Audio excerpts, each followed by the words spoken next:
Shalom saudaraku yang dikasih oleh Tuhan, berjumpa kembali dengan saya di channel ini. Terima kasih telah mendukung perkembangan channel ini dengan cara subscribe, memberikan like, sehingga video di channel ini direkomendasikan oleh YouTube untuk menjangkau banyak orang. Tentu teman-teman boleh memberikan komentar yang cerdas, sopan, yang menghormati orang lain. Dan saya meminta kepada teman-teman untuk terus mendukung saya dengan cara men-share video dari channel ini di berbagai media teman-teman, sehingga ada banyak orang yang mengetahui informasi dan kebenaran yang disampaikan melalui channel ini, dan ada banyak orang yang akhirnya dimerdekakan dari dosa oleh kebenaran dalam Kristus Yesus. Terima kasih, Tuhan memberkati kita. Saudaraku yang dikasih oleh Tuhan, firman Tuhan dengan jelas berkata bahwa kita harus memberi pertanggungan jawab terhadap orang-orang yang menyalahpahami keyakinan kita, agama kita, kepercayaan kita terhadap Tuhan Yesus.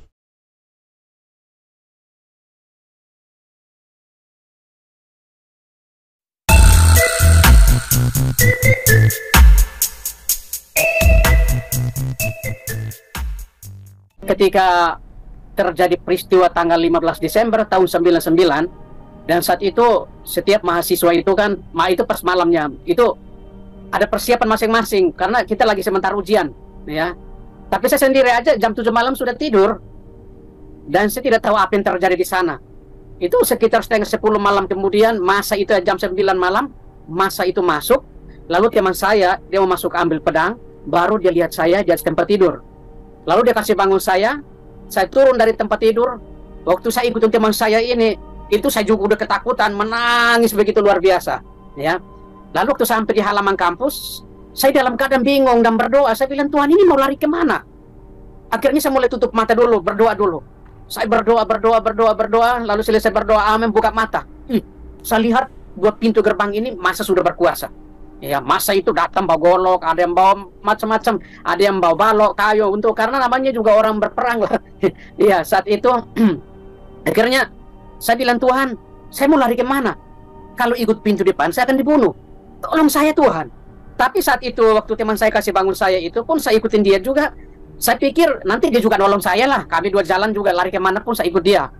Tentunya waktu saya selesai berdoa, teman saya yang tadinya di samping, dia tinggalkan saya di halaman, dia pergi selamatkan pacarnya. Nah itu, akhirnya saat itu saya lalu hanya berdoa, lalu saya selesai berdoa, saya tetap buka mata lagi gitu, masa semakin dekat. Karena saya lihat dari arah depan menuju ke saya itu sambil masa itu menghancurkan kaca-kaca kampus itu. Semakin dekat, saya lihat ke belakang, ke samping kiri, belum ada orang. Lalu saya lari ke arah kiri. Baru 4 langkah ketemu dengan masa. Mereka pakai senter, itu ada mahasiswa. Tangkap, bunuh. Tuhan, saya mau dibunuh, Tuhan. Saat itu saya lari ke arah kanan. Lalu baru 4 langkah ketemu dengan masa lagi. Mereka berteriak yang sama. Saya mundur. Lalu di belakang, saya mundur belakang itu kan ada gang, jadi menuju ke pagar gitu. Akhirnya mereka tiba-tiba mereka pakai senter. Waktu saya lari kemana, mereka ikut saya. Akhirnya main kejar-kejaran dalam kampus. Nah, waktu saya lari ke belakang itu masuk dalam satu pergumulan yang luar biasa. Kenapa saya bergumul? Karena pikiran saya larinya ke tembok. Temboknya 3 meter, sementara pendek, bisa nggak melompat.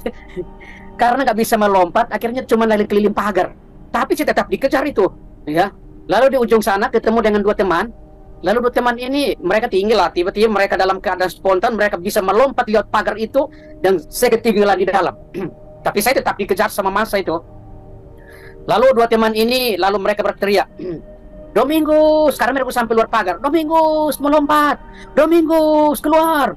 Waktu saya lari sambil jawab begini, gimana saya mau melompat? Saya pendek begini nggak bisa. Tapi saya tetap lari gitu. Di ujung sana ada pagar kawat duri. Lalu saya buka pagar kawat itu lebar-lebar. Lalu saya merayap keluar. Waktu saya buka pagar itu karena dalam keadaan ketakutan juga, itu badan tergoncang, menangis begitu luar biasa. Badan saya ini, tangan saya ini udah penuh tikaman kawat duri, ya. Akhirnya saya udah lolos sampai luar. Masa di belakang waktu mereka mau potong saya, parahnya kena kawat durinya. Itu kalau kena di paha saya mungkin putus. Lalu mereka berkata gini, Mas itu ngomong, wah mereka sudah sampai lingkungan masyarakat. Ayo masuk kembali ke kampus, laki-laki kita bunuh, perempuannya kita perkosa. Waktu mereka masih itu ngomong kayak gitu, saya lihat ke belakang, loh ini lubangnya besar, kenapa nggak ikut? Lalu masih itu masuk kembali ke kampus, saya lari, akhirnya saya jalan, lalu baru 4 langkah, 5 langkah lah bertemu dengan 2 teman tadi, lalu kami bertiga jalan. Di sana kami jalan pun kami tetap berdoa, badan tergoncang, menangis begitu luar biasa. mulai dari masuk tahun bulan-bulan Juli, Agustus, kayak itu tiap malam kita dilempar batu, kampusnya dilempar gitu ya. Lalu masuk bulan November itu apa terornya itu semakin ini pasti akan diserang. Akhirnya kita mahasiswa itu semuanya keluar, semuanya diungsikan. Jadi kampusnya kosong. Kami diungsikan tinggal di rumah staf, ada keluarga, kontrak, kos-kosan. Nah itu. Lalu masuk bulan Desember tahun 99 itu, karena kita masuk bulan Desember, bulan Natal, pasti aman lah. Masuklah kami. Nah, disitulah tanggal 15 Desember, justru disitulah kita pikir aman, tetahunya kita diserang saat itu. Wow, itu langsung kayak diserang habis-habisan. Berapa masa itu, Pak? Wah, itu waktu datang saya dikejar aja, banyak itu saya lihat. Hampir 300-an, 400 itu jam 9 malam, jam 10 malam. Jam 10 masa bertambah lagi. Jam 11 masa bertambah lagi. Banyaklah mereka ini, masa ini. Itu benar-benar diserbu ya secara karena kan orang-orang udah pada tidur ya Pak ya, benar-benar. Benar. Itu kan ada yang lagi nonton, ada ini. Memang secara tiba-tiba kita nggak tahu kok. Tiba-tiba masih itu langsung masuk, kita diserang. Kayaknya memang itu udah di setting lah, ya. Nah kita nggak tahu proses seperti apa. Ya tujuan kita dari kampung-kampung, ditampung di asrama itu, tujuan kita hanya sekolah. Kita tamat dari sini selesai sudah, kita balik ke kampung kita masing-masing untuk pelayanan, melayani. Tapi kenyataannya kampus kita bisa dibakar dan kita mahasiswa ini mengalami ketakutan, trauma yang begitu luar biasa. Ya sehingga malam hari itu pun saya sudah ketemu dengan dua teman ini, hanya bisa kami berjalan sambil berdoa. Saya bilang, Tuhan, saya tidak mencuri, saya tidak bersalah Tuhan. Malam hari ini kalau saya meninggal, saya akan masuk surga. Itu doa saya. Saya berdoa kan tutup mata sambil jalan. Saya bilang, Tuhan, ini kan kami 3 orang, berani serang, paling baku pukul. Selesai berdoa, saya buka mata, 2 teman menghilang. Justru saya bertemu dengan massa yang begitu banyak. Akhirnya massa itu kan, mereka kan pakai senter. Kan massa itu kan turun dari jalan raya, kan itu bertemu, tabrakan kan gitu. Lalu massa itu kan lihat 2 teman tadi itu, mereka lari. Lalu mereka berteriak, itu ada yang lari ke sana, ada yang lari ke sana. Baru 2 teman ini dikejar, lalu yang satunya ditangkap, dua-duanya ditangkap. Lalu yang satunya dipotong sampai meninggal, lalu yang satunya itu dicincang 9 kali. Itu. Ya Pak ya, 9 kali. Ya, akhirnya saya bilang, Tuhan, kalau saya lari pasti saya dikejar dari kayak gitu. Saat itu saya juga menangis, badan tergoncang, mengalami ketakutan luar biasa. Karena saya selesai berdoa, buka mata masuk di depan saya, ya. Tapi masa ini justru mereka meninggalkan saya, mereka kejar 2 teman ini. Akhirnya saya juga pelan-pelan, lalu saya lari, saya jalan seperti biasa menuju ke rumah kakak semester. Ya kebetulan juga dari Kupang sana. Saya sampai di depan rumahnya, itu saya ketuk pintu 2 kali, tidak ada yang membuka pintu bagi saya. Dan saya berdepan pintu itu berteriak-teriak, tidak ada yang membuka pintu bagi saya. Dan di situ saya ketemu dengan teman-teman wanita yang lain, masih ngobrol, ada yang nangis-nangis. Saya bilang, jangan nangis, udah kuatkan hatimu, kita tetap berdoa. Pasti kita akan ditolong sama Tuhan.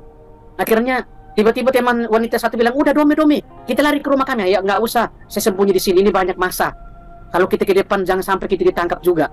Akhirnya ya udah, teman wanita ini udah lari ke rumah mereka, dan saya langsung berdepan pintu, dan di situ tidak ada yang buka pintu bagi saya. Dan disitulah saya mulai berdoa, ya. Lalu situ saya berdoa pengerahan diri saya terakhir di situ. Saya selesai berdoa, ketuk lagi pintu, dan rupanya massa ini turunkan, itu udah hampir jam 10 malam. Lalu massa turun dari jalan raya lewat depan rumah itu. Massa dengar ketukan pintu. Mereka pakai senter menuju ke saya, dan disitulah mereka berteriak, wah ada mahasiswa di depan pintu, tangkap. Lalu massa begitu banyak menuju ke saya. Nah, disitulah saya ditangkap. Akhirnya yang pertama waktu saya ditangkap, mereka pegang di tangan saya, lalu tangan saya dua-dua diikat pakai tali dari belakang. Lalu yang kedua, kepala saya ditutup pakai kain, baru diikat. Baru saya dibawa pun pedang sudah nempel di leher. Berdoa semakin kuat, pedang itu semakin ditekan. Darah mulai netes, baju saya udah penuh dengan darah segar nih, ya. Tapi saya tetap berdoa, berteriak-teriak, Tuhan, saya tidak mencuri, saya tidak bersalah. Malam hari ini kalau saya meninggal, saya akan masuk surga. Sekalipun mereka tutup kepala saya tetap juga pakai kain, saya juga tutup mata lah, saya nggak mau lihat gitu ya. Tapi karena mereka pegang di bahu saya ini kan diseret gaya binatang lah. Saya bilang, Tuhan Yesus, malam hari ini kalau saya meninggal, saya akan masuk surga. Tataunya ditendang saya dari belakang, jatuh dalam got, nggak bisa bangun. Lalu seorang bapak diangkat saya, dia tarik saya dalam got itu, lalu dia angkat tubuh saya begini, dia banting saya, akhirnya pingsan. 5 menit kemudian saya sadar, saya berdoa, Tuhan Yesus tolong saya. Waktu saya berdoa kayak gini, pikiran saya ini, masa ini sudah pergi. Saya pikir mereka tinggalkan saya di situ. Tahu-tahunya waktu saya berdoa, Tuhan Yesus tolong saya, tahu-tahunya mereka masih keliling saya di situ. Masih ada mereka ternyata ya, Pak. Masa itu masih banyak di situ. Dan mendengar Lalu Bapak berdoa. Mereka berteriak. Lalu mereka ngomong, "Wih, orang ini masih hidup. Orang ini masih berdoa." Lalu mereka paksa saya, "Mas, bangun. Mas, bangun." Bergerak mau bangun, ditombak. "Mas, bangun." Bergerak mau bangun, dipukul pakai balok. Oh Tuhan. Nggak ada kasih malam hari itu. Padahal saya udah sangat menderita begitu luar biasa. Nggak ada namanya, nggak ada kemanusiaan lagi lah. Nggak seperti binatang, saya seperti binatang yang nggak ada arti lagi. Karena saya kena percaya iblis kalau sudah menguasai hati orang, biar manusia pun itu bukan manusia lagi. Ya, nggak ada kasih lagi, nggak ada cinta kasih lagi dalam hati pikiran masa saat itu orang-orang ini. Ya, nah sehingga mereka berkata, "Mas, bangun." Tiba-tiba ada yang berkata, "Orang ini sudah tidak kuat lagi. Lepaskan ikatan di tangannya." Mereka melepaskan ikatan, kan tangan saya diikat dua-dua dari belakang ya pakai tali. Lalu saya ditarik gaya binatang. Lalu mereka buka tali itu terlepas, saya ditarik gaya binatang. Dari situ saya udah berdoa lagi. "Tuhan Yesus, malam hari ini kalau saya meninggal, saya akan masuk surga, saya tidak bersalah. Saya malam hari ini saya serahkan hidup saya kepada Engkau Tuhan." Saya berdoa, badan tambah tergoncang begitu luar biasa. Lalu saya berdoa lagi, "Tuhan Yesus, saya yakin dan percaya Engkau ada di samping saya." Berdoa dalam keadaan badan begitu tergoncang luar biasa. Karena saya kena percaya ini kalau di tangan masa kan pasti mati. Ya. Lalu sudah di ujung tanduk, baru Tuhan Yesus itu berkata begini. Ya, suara bisikan Tuhan Yesus ngomong begini. "Jangan takut, aku menyertai engkau." Wow. Ketika saya dengar suara itu, yang tadi badan saya tergoncang begitu luar biasa karena pedang ini udah bolong, tetap dipukul di badan saya, digebukin pakai balok, tapi badan saya nggak sakit loh. Wow. Itu bekas luka itu pun yang tadinya sakit luar biasa, tiba-tiba mungkin hanya darah yang mengalir, tapi lukanya itu tidak sakit. Wow, tidak terasa sakit. Tidak terasa sama sekali. Oh. Karena saya kena percaya Tuhan yang menanggung semua beban itu. Lalu mahasiswa itu berteriak, "Wah, kita dapat mahasiswa, kita dapat orang dalam." Tahu-tahunya saya diserahkan kepada kelompok massa yang kedua. Ada teman mereka lagi. Nah, lalu mereka bilang, "Bawa ke sini, kita periksa." Lalu saya ditiru di tengah-tengah lingkaran massa. Malam itu mereka bukan periksa KTP, tapi tiba-tiba masa begitu banyak tepuk tangan. Toh, bunuh. Oh, itu rame. Tiba-tiba di antara massa itu ngomong gini, "Jangan potong dulu, kasih bangun. Buka kain di kepalanya, kasih bangun dia dulu." Lalu mereka kasih bangun saya, lalu saya berdiri. Lalu seorang bapak, lalu dia buka kain di kepala saya. Tutupan di kepala saya itu kan tadi ditutup ya. Lalu selesai dia buka, saya buka mata. Saya lihat masa begitu banyak, luar biasa itu bau golok semua. Lalu mereka senter dari kaki sampai wajah saya. Apalagi lihat rambut keriting begini, sudah tahu dari mana. Lalu mereka terkakir yang masih itu ngomong bahwa ini orang dalam, ini mahasiswa, ini orang luar pulau, bunuh dia. Lalu saya tunduk kepala dan berdoa. Selesai berdoa, saya buka mata, ada seorang bapak datang dari arah kiri, dia bawa kayu besar. Dia berdiri samping kiri. Tapi di samping sana kayak masa hampir mungkin 40 orang kah, berapa orang. Banyak itu karena saya tutup mata, saya udah nggak mau lihat lagi, ya. Dan di situ bapak itu dia berdiri samping kiri, lalu dia memberikan dua pertanyaan. Mau ikut Tuhan Yesus atau meninggalkan dia? Tapi tiba-tiba dalam keadaan spontan saya ngomong kayak gini, hanya di dalam Yesus ada jaminan keselamatan, di luar Yesus binasa. Amin. Perkataan ini membuat masa ini marah, ya. Sehingga bapak itu pun dia marah, lalu dia pakai balok tadi, dia pukul saya pakai balok, saya jatuh ke depan 2 meter, selanjutnya tidak sadar lagi. Wow. Tapi bagaimana waktu roh saya keluar? Bagaimana waktu matinya itu, ya? Sehingga sampai hari ini saya mau katakan bahwa rupanya berbahagialah orang yang percaya Yesus. Amin. Karena di balik kematian ada kehidupan. Yes. Ini yang saya mau bagikan. Yap. Bagi siapa saja, kau percaya Yesus, cuma percaya kok, ya. Yap. Kita nggak paksa orang kok. Lu percaya, waktu meninggal pasti intinya di sana. Karena di balik kematian ada kehidupan yang menawarkan kehidupan yang sesungguhnya ketika kita percaya kepada Yesus itu. Yap. Nah, sehingga lihat peristiwa ini, bahwa saya melihat di sini bahwa rupanya di balik kematian ada kehidupan. Ini yang saya mau bagikan di dalam firman Tuhan yang tercatat di dalam 2 Korintus pasal yang kelima, ayat yang pertama dan ayat yang ke-10. Karena kita ini kan pendatang. Kita ini orang asing. Kita datang di bumi cuma hanya kos-kosan, cuma kontrak. Selesai masa kontrakan kita, maka Tuhan berkata, sudah selesai, kamu harus pulang. Nah ini pulangnya kemana? Semua orang kepingin masuk surga, tapi ini kemana arahnya? Mau tujuan surga itu lewat mana? Nah itu. Nah ini Tuhan Yesus menawarkan di dalam, ada 2 ayat lah yang saya mau bagikan. Di dalam 2 Korintus pasal yang kelima ayat yang pertama, di sana dia berkata gini, karena kami tahu bahwa jika kemah tempat kediaman kita di bumi dibongkar, Tuhan telah menyediakan satu tempat kediaman di surga bagi kita, suatu tempat kediaman yang kekal yang tidak dibuat oleh tangan manusia. Ayat yang ke-10. Waktu kita masuk sampai di surga sana, apa sih yang kita pertanggungjawabkan? Di sana dia berkata lagi nih, sebab kita semua harus menghadap takhta pengadilan Kristus, supaya setiap orang memperoleh apa yang patut diterimanya sesuai dengan yang dilakukannya dalam hidupnya ini, baik ataupun jahat. Semuanya kita akan masuk ke sana. Tapi apakah kita sudah yakin bahwa suatu saat kalau kita pulang ini ada yang datang jemput? Tidak mungkin kita lipat tangan terakhir begini, roh kita keluar, tiba-tiba surga. Ya, tidak mungkin saya lipat tangan begini, tiba-tiba Surabaya. Ya kan? Tidak mungkin, harus lewat prosesnya. Dari sini menuju ke Surabaya kan mungkin pakai pesawat kah?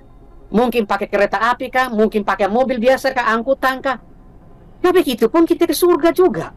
Tidak mungkin kita meninggal lipat tangan terakhir begini, roh kita keluar, langsung surganya luar biasa. Wow. Nah, ini kalau seperti ini, ya nggak usahlah kita cari Yesus. Nggak usahlah kita masuk gereja. Karena pada akhirnya juga kita mati juga, roh kita keluar langsung tiba-tiba surga. Tapi Tuhan tidak pernah menjanjikan seperti itu.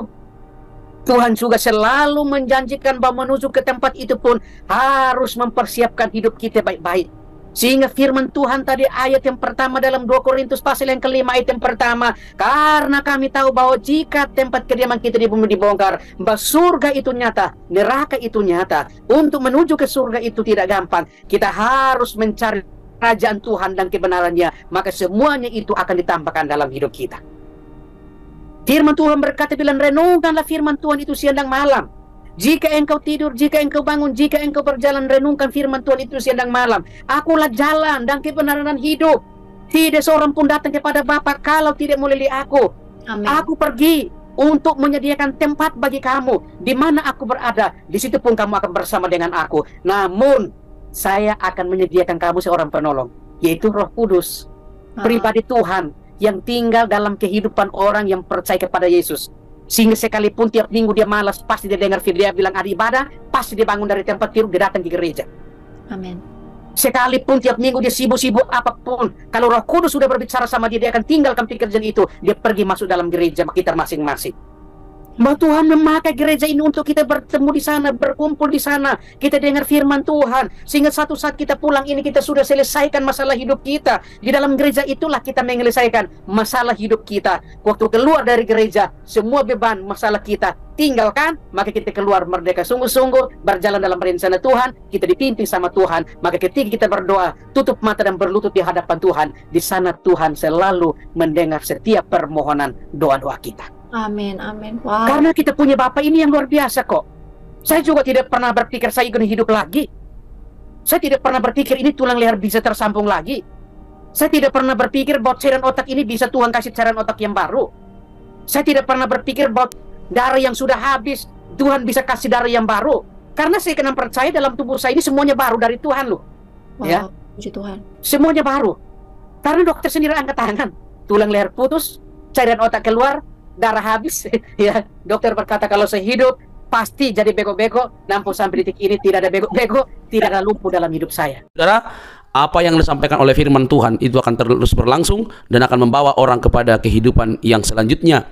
Bagaimanapun latar belakang kehidupannya dan bagaimanapun kiranya harta miliknya, yang namanya dia dipanggil oleh Tuhan Yesus, maka tidak ada satupun yang dapat menolak hal tersebut. Dia akan datang dan dia akan percaya kepada Tuhan Yesus. Saudara, kita bisa melihat dan belajar dari beliau, karena apa yang dia sampaikan merupakan sebuah pengalaman yang berharga. Dan saya percaya ada banyak orang-orang yang sama persis seperti dia dari berbagai kalangan yang akhirnya mengikut Tuhan Yesus.